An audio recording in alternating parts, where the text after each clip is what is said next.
सत्ता पक्ष और विपक्ष के बीच जारी रार में संसद का शीतकालीन सत्र बर्बाद होता जा रहा है।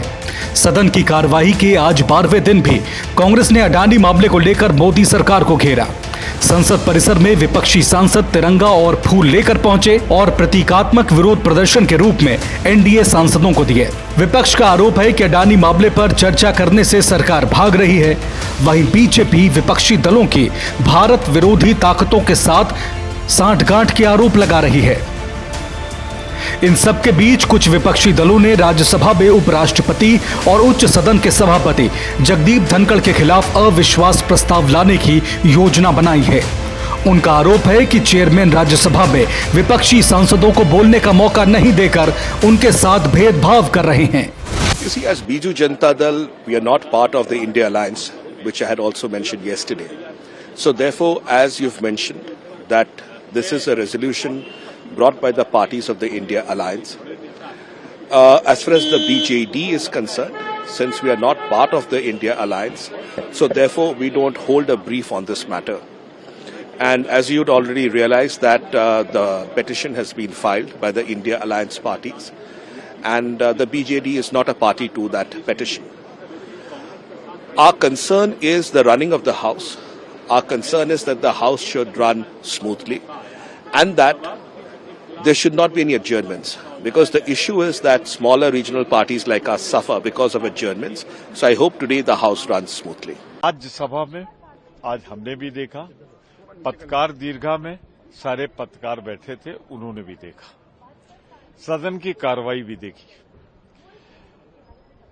आते ही चीफ व्हिप इशारा करते हो, पूरी सरकार खड़ी हो जाती है, सत्ता पक्ष खड़ा हो जाता है और सब लोग सदन में व्यवधान देते हैं। मेरा एक आकलन है, मुझे ऐसा लगता है कि मौजूदा सरकार संविधान पर चर्चा नहीं कराने देना चाहती, जो 2 दिन निर्धारित है। इसके लिए वातावरण लगाया जा रहा है।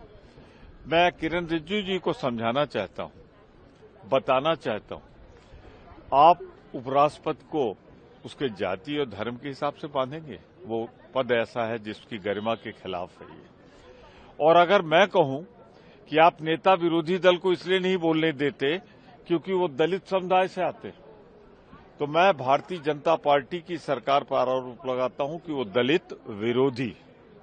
देखिए, मैंने पेपर में देखा है, मेरी जानकारी में नहीं है, लेकिन इतना मैं जरूर कहता हूं कि राज्यसभा में जितना इम्पार्शलिटी के साथ चेयरमैन साहब हाउस को चलाता है, इक्वल अपॉर्चुनिटी सबको देते हैं, इतना फेयरनेस के साथ चलता है, विपक्ष के पास कोई मुद्दा नहीं बचा है। लगातार चुनाव हार रही है, शायद उससे फ्रस्ट्रेशन लेवल बढ़ता जा रहा है, तो नॉन इशू को इशू बना करके हाईलाइट करके वो अपना उसमें लगा हुआ है, लेकिन नंबर तो है नहीं, होना क्या है, पॉलिटिक्स कर रहे हैं उनके ऊपर। ये संसदीय परंपराओं का दुखद पहलू है, जिसमें विपक्ष अपनी नैतिक जिम्मेदारियों का निर्वहन, या यूं कहूं कि संवैधानिक दायित्वों का निर्वहन करने से विमुख सा दिखाई पड़ रहा है। और अनर्गल प्रलाप जिसको कहते हैं कि कोई न कोई ऐसा मुद्दा लेकर शोर मचाना जिनसे न तो संसद का कोई संबंध है और न ही राजनीतिक दलों का संबंध है। मुझको ऐसा लगता है कि कांग्रेस आज जो उनके सहयोगी दल थे इंडी गठबंधन के, उनसे एक एक करके अलग हो रहे थे, इसलिए वो कुछ ऐसा इशू खड़ा करना चाहते हैं जिससे उनको जो उनके बिछड़े हुए साथी हैं उनका समर्थन मिल सके, और इस प्रयास में वो ये वीडियो अगर आपको पसंद आई हो तो वीडियो को लाइक और शेयर जरूर करें। हमारे चैनल को सब्सक्राइब और फॉलो करना ना भूलें। आप देखते रहिए जनहितैषी नेशनल, ताकि देश और दुनिया की हर खबर से रह सके बाखबर।